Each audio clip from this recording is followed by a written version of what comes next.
இன்னைக்கு ஸ்வீட்டான ஒரு ரெசிபி பண்ண போகிறேன். என்னோட ஃபேவரட்டான ஸ்வீட் ரெசிபி ரொம்ப சிம்பிளாக ஈஸியாகவே பண்ணலாம். இந்த சுவையான ரவா கேசரி எப்படி செய்கிறதுன்னு இந்த வீடியோவில் பார்க்கலாம்.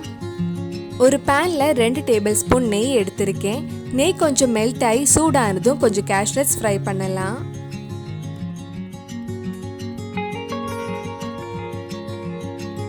இது கூட கொஞ்சம் திராட்சையும் ஆட் பண்ணலாம்.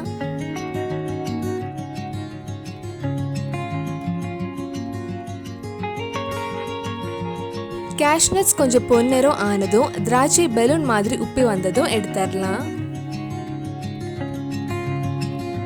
இதே பேன்ல மறுபடியும் 1 டேபிள் ஸ்பூன் நெய் ஊற்றி 1 கப் ரவை வறுக்கலாம். மீடியம் டு லோ ஃப்ளேமில் வச்சுக்கோங்க. நல்ல வாசம் வர வரைக்கும் வறுக்கலாம். லைட்டாக பொன்னிறம் ஆகணும், கருகிடாமல் பார்த்துக்கோங்க. கேசரிக்கு கேசரி powder yellow food colour add பண்ணலாம். நான் ஃபுட் கலருக்கு பதிலாக குங்குமப்பூ ஆட் பண்ணுறேன்.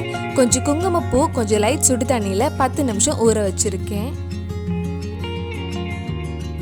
இன்னொரு கடாயில் ரவை வேக வைக்கிறதுக்கு 1 கப் பால் 1.5 கப் தண்ணி எடுத்திருக்கேன். நீங்கள் வேணால் பாலுக்கு பதிலாக 2.5 கப் தண்ணியே எடுத்துக்கலாம். 1 கப் பால் ஆட் பண்ணால் இன்னும் கொஞ்சம் நல்லா டேஸ்ட்டாக இருக்கும். இது கொஞ்சம் நேரம் சூடாகட்டும். நம்ம ரவை நல்லா வறுத்து பொன்னிறம் ஆயிடுச்சு. நல்ல வாசனையும் வறுத்து கிட்டத்தட்ட 8 நிமிஷம் வறுத்திருப்பேன். இது நல்லா சூடாயிடுச்சு.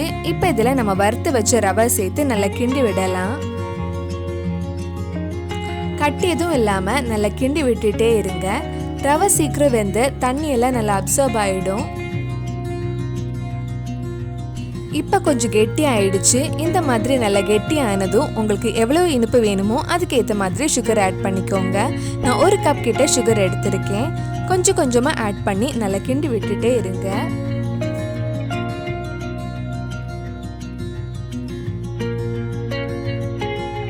சுகர் கொஞ்சம் மெல்ட் ஆனதும் மறுபடியும் லூஸ் ஆக ஆரம்பிக்கும். கை விடாமல் கிண்டி விட்டுட்டே இருங்க. இந்த ஸ்டேஜில் நம்ம ஊற வச்சுருந்த குங்குமப்பூ ஆட் பண்ணலாம். குங்குமப்பூ உங்ககிட்ட இல்லைன்னா கேசரி பவுடர் ஃபுட் கலர் கூட ஆட் பண்ணலாம். ஆட் பண்ணி மறுபடியும் நல்லா கிண்டி விடுங்க.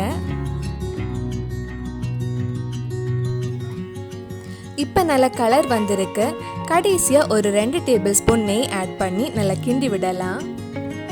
இதுக்கு முன்னாடி நம்ம சேனலில் நிறைய ஸ்வீட் ரெசிபீஸ் பண்ணியிருந்தோம். நீங்கள் இன்னும் அந்த வீடியோஸ் எல்லாம் பார்க்கலைன்னா அதோட லிங்க் கீழே டிஸ்கிரிப்ஷனில் இருக்குது. மறக்காமல் அந்த ரெசிபீஸும் போய் பாருங்கள். நல்லா கிண்டினதுக்கு அப்புறம் கடைசியாக 1/2 டீஸ்பூன் ஏலக்காய் பொடி, நம்ம வறுத்து வச்ச முந்திரி திராட்சை போட்டு நல்லா மிக்ஸ் பண்ணி ஆஃப் பண்ணலாம். நான் ஏலக்காய் பொடி போட மறந்துட்டேன். சாப்பிட்டு முடிச்சதுக்கு அப்புறம் தான் ஏலக்காய் பொடி ஞாபகமே வந்துச்சு. நீங்கள் கேசரி பண்ணுறப்ப மறக்காமல் ஏலக்காய் பொடியும் ஆட் பண்ணிடுங்க. நம்ம சுவையான கேசரி ரெடி ஆயிடுச்சு. சூடாக சாப்பிட ரொம்ப டேஸ்ட்டாக இருக்கும். கண்டிப்பாக நீங்களும் ட்ரை பண்ணி பாருங்கள். இந்த மாதிரி சூடாக சாப்பிட்லாம். இல்லைன்னா ஒரு பிளேட்டில் நெய் தடவி கேசரி நல்லா ஸ்ப்ரெட் பண்ணதுக்கப்புறம் கொஞ்சம் ஆற வச்சு இந்த மாதிரி பீஸாக கட் பண்ணலாம். என்னோட ஃபேவரட்டான ஸ்வீட் ரெசிபி உங்களுக்கும் பிடிச்சிருக்கும் நம்புகிறேன்.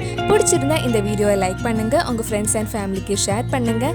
வேறு என்னெல்லாம் ஸ்வீட் ரெசிபி நம்ம சேனலில் ட்ரை பண்ணலான்னு கீழே கமெண்ட் பாக்ஸில் சொல்லுங்கள். நீங்கள் இன்னும் என்னோட சேனலை சப்ஸ்கிரைப் பண்ணலைன்னா மறக்காமல் சேனலையும் சப்ஸ்கிரைப் பண்ணிடுங்க.